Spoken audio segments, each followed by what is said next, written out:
Hello and welcome back. Yes, it is the weathering video, and my apologies for the delay, but we're here now. So, weathering. For this, I'm going to be using AK Interactive's odorless thinners along with these chaps and a couple of other mediums. Now, first of all, these are Aptylung oil paints. They are incredibly good. The pigment is fantastic, and they can work with a lot of different thinners. Namely, what I'm going to be using, the AK Interactive's thinners, and also Tamiya's enamel thinners work really well with these particular oil paints. So I have a selection of colours, so all I need to do is pop it in a shot glass, give it a bit of a mix, and it is a complete guesstimate for the amounts that you put in. But if you run the brush on the inside of the cup and it runs down quite freely, or maybe even the consistence of milk, then you're pretty much good to go.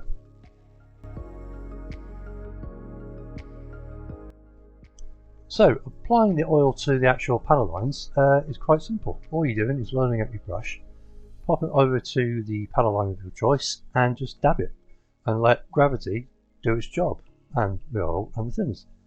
So the good thing about this is you are not governed by the darkness, brightness of any of the oils that you use. It's entirely up to yourself.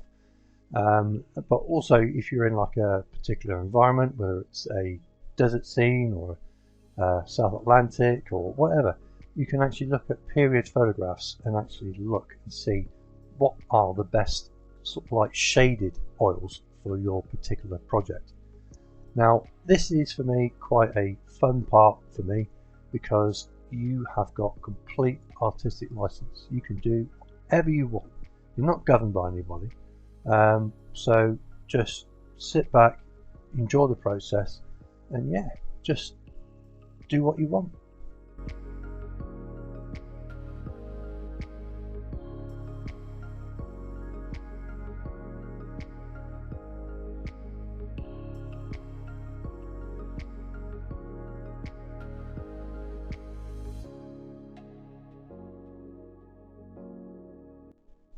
Now, to remove the actual oil panel line wash, there are a couple of ways of doing it. This is one of them, and this is basically just using a bit of kitchen roll, lightly soaked with the odorless thinners, and you basically just very lightly scrubbing it actually off. You're not applying too much pressure, but don't do what I did and just do it when it's still a little bit damp in the actual panel lines. Make sure it is completely dry first before you do it, but I was rushing here just to get it done. But yeah, make sure it is dry before you take it off. So moving on to these little chaps, and these are from Meng Ammo, and these are the oil brush. Now they come in many different flavors, and for this one I am going to be using the Dust, Starship Filth and Black, I believe. But all you need to do with these ones is I just dab them in places where I want them to be, and then again I can apply those with the actual brush that you've got there, or you can actually decant it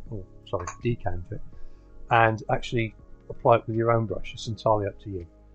But to actually spread it around, I just use a dedicated brush, again moistened it with the actual thinners, and just go around and taking what I want off. But again, you are under no sort of like supervision, as it were. You can do what you want. You can leave as much or you can take off. It's entirely up to you.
Now, to add a little bit of extra interest, what I'm doing is I'm putting the dust oil brush onto where the canopy will actually be, because I wanted to just show what you could do if this is in a dusty environment, i.e. in the desert and the first Gulf War, etc., etc. Now, again, all it was just little blobs of the oil placed in strategic places and a brush that was loaded up with quite a bit of thinners. And you just plop it on, let gravity take it everywhere that it wants to go, and then you can come back and actually take off what you want. It is a really good process and it is under your complete control. If you don't like it, you can take it completely off with some added thinners and start again. So don't worry about overdoing it and making a mess.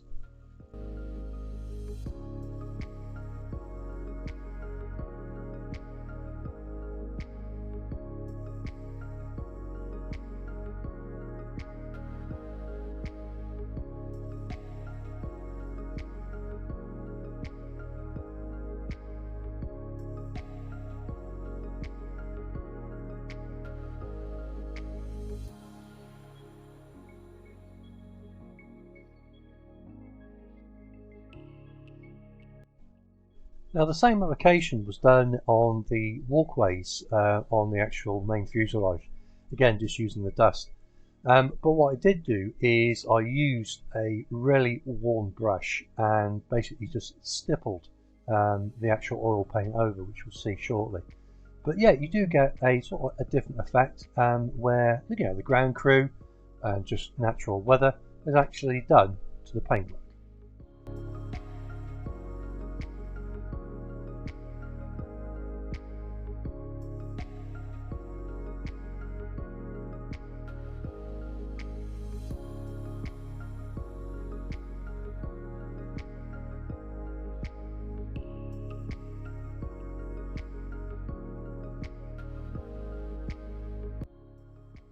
So what I did is I looked at some other pictures and I decided that my Phantom wasn't dirty enough. So what I did is I went back with some sepia oil, but also I added black to it so it was much darker.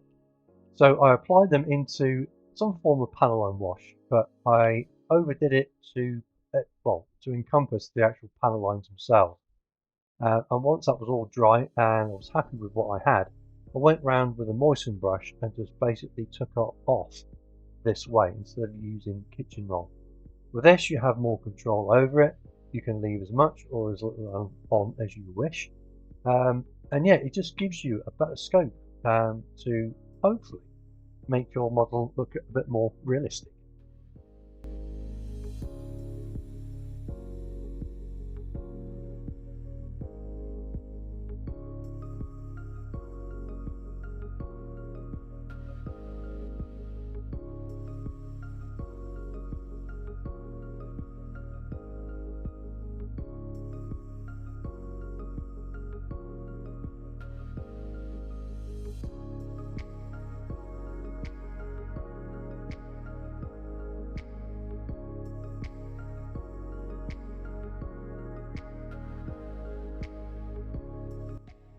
Now with the majority of the weathering out of the way on the top side, it was time to concentrate on the bottom. Now I'm not going to go overboard with this because you're not really going to see it because I'm not having it in flight. However, what I'm showing you here is the streaking effect.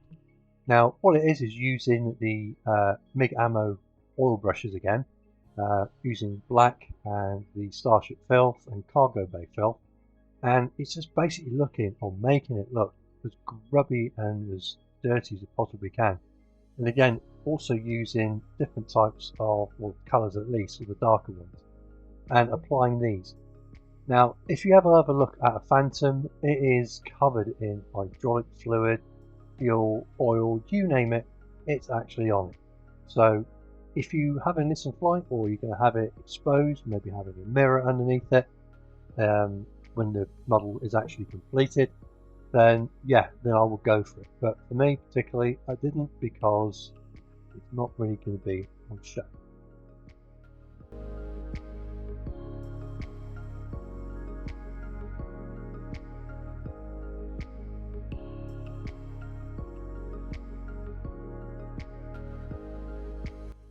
Right, next up is the landing gear treatment. Yes, I'm using AK Interactive's landing gear wash, and it is quite a dark brown.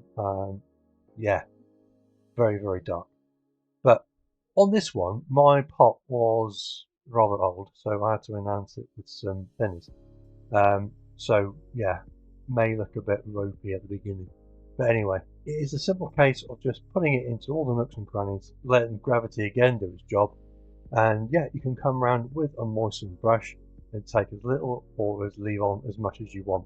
But again, good reference pictures for this. Look on airliners.net or anything on Google search, and you should be able to pick up some pretty good tips.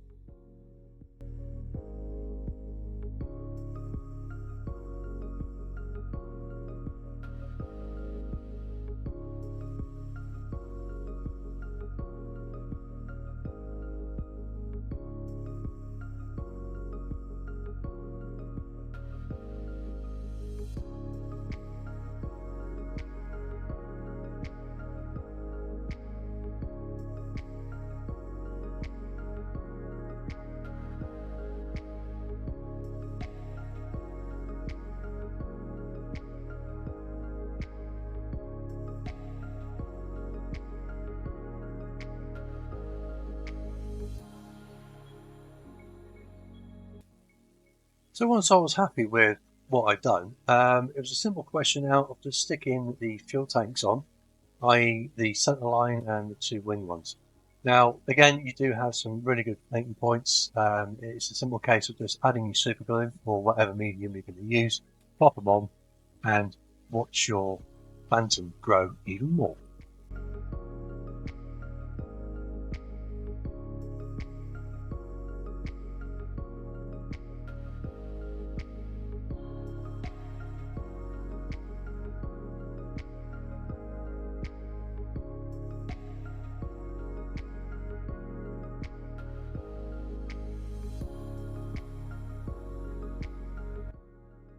So now we're sort of like nearing the end of using the oil brushes or oil paints, and it's a simple case now of just going around the burner cans, front end of the carriage, and all them other little bits and pieces. And what we'll do at the end is we'll look at where the burner cans are with all that metallic work.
Okay then, now these things are from Meng Ammo, and these are the shaders.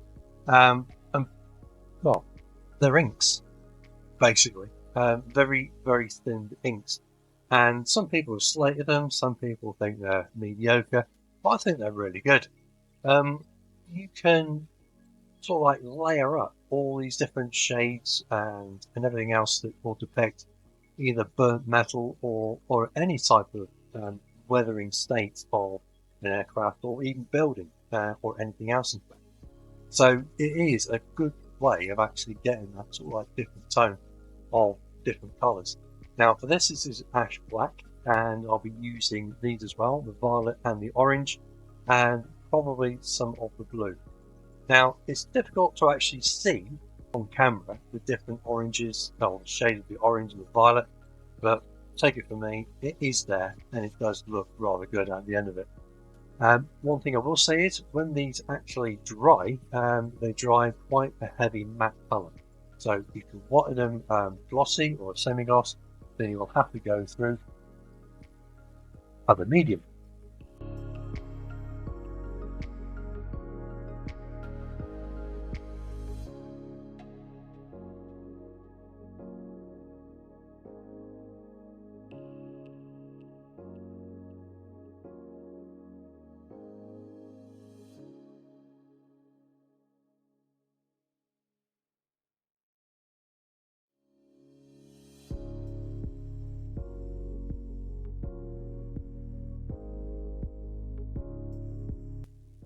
So then, ladies and gents, that is it. That is the weathering process on the F-4E Phantom 2.